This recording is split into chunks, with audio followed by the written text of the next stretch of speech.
প্রতিদিন তো স্বামীজানের বদনাম করি। আজকে কিছু স্বামীজানের গুণের কথা বলবো। আমার স্বামীর কি, কি গুণ আছে। আমার স্বামী কিন্তু মাছ কাটা থেকে শুরু করে মেয়েদের যত প্রকার রান্নাবান্না আছে তার সবকিছুই পারে। স্বামীর কাছ থেকেই অনেক, অনেক কাজ শেখা।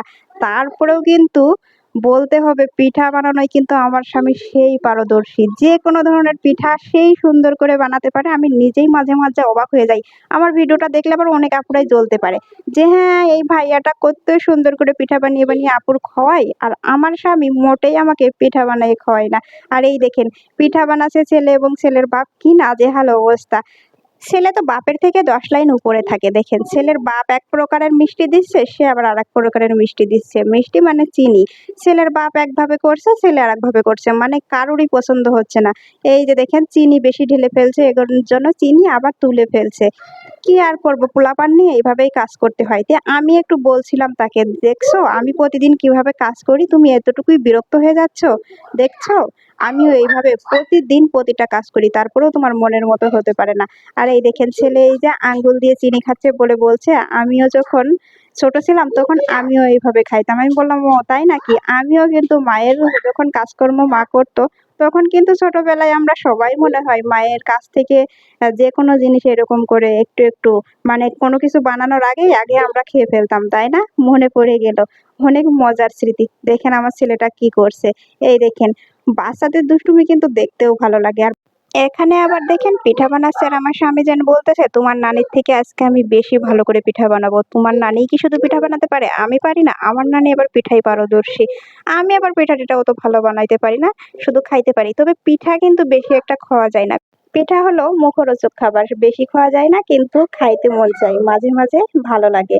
আর মাঝে মাঝে আর আমার ছেলেটার পিঠা এত পছন্দ কি বলবো। আমি পিঠা বানাতে পারি না আর ছেলেটা যখন তখন বায়না ধরে যে পিঠা খাবে। এখন ছেলের জন্য কিছু একটা শিখে গেছি, মানে কিছু কিছু করতে পারি। যখন তখন বায়না ধরবে পিঠা বানায় দাও, বানায় দেয়াই লাগবে। ওই যে কথায় আছে না, ঠেলাই পড়লে ওই যে বানরু গাছে ওঠে নাকি আছে কথায়, সেরকম আমিও এখন ঠেলাই পড়ছি। কাজ যখন পারতাম না এখন একটু একটু শিখে গেছি। ওই ছেলে খাইতে চাই এখন বানাইতে হয়।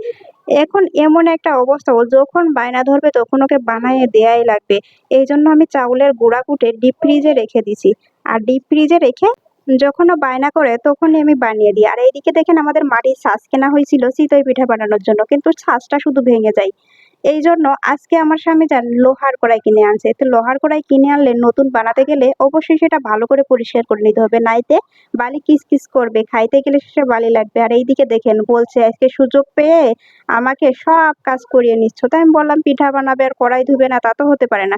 তো যাই হোক এখন সব কিছু শেষ করে এখন পিঠা বানাতে চলে গেছি। আর পিঠা দেখা যাক আজকে কেমন হয়। আমার সাথে সাথে আপনারাও দেখে নেন যে আমার স্বামী যান কত গুণের পারদর্শী, মানে অনেক গুণের অধিকারী আছে কিন্তু, বুঝছেন?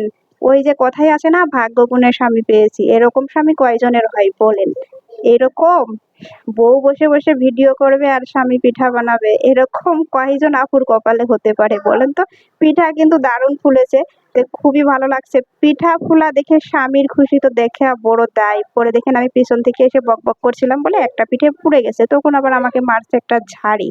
তো কি আর করার, পিঠা বানাচ্ছে আমাকে খাওয়াবে ছেলেকে খাওয়াবে, এখন ঝাড়ি তো একটু শুনতেই হবে তাই না? ছেলেদের কাজ করলে এমনিতেই তাদের আবার একটু রাগ বেশি হয়ে যায় দেখে না, তার উপর পড়ছে এমন পরিমাণে গরম আর গরমে বানাচ্ছে পিঠা। সে তো ঘেমে পুরো অস্থির, এই জন্য আবার রাগটা তার বেশি হয়ে গেছে। আর এইদিকে ছেলের বকবকানির কারণে আমি তো ভয়েসটাও ঠিক মতো দিতে পারছি না। এই ছেলেকে নিয়ে যে কিভাবে পেজে কাজ করছি সেটা শুধু একমাত্র আমিই জানি। যাদের যাদের বাচ্চা আছে তারা তো সবাই জানেন, একদিকে তার বায়না মেটাতে হয়, একদিকে ফেসবুকের কাজ করতে হয়, অন্যদিকে সংসারের কাজ করতে হয়। তারপরেও গ্রামের মানুষ বলবে শুধু খায় আর ঘুমায়, কোনো কাজ করে না। তো যাই হোক সে কথা আর না হয় নাই বলি। তো পিঠা কিন্তু দারুণ ফুলছে। এখন পিঠা বানানো শেষে দেখেন সে পিঠা নিয়ে কি ভাব ধরছে। তো পিঠা খাচ্ছে আর বলছে দেখো মাঝে কিন্তু একটুও গোলা নাই। মানে এত সুন্দর পারফেক্ট হয়েছে দেখতে, একদম আমার স্বামীর মতো।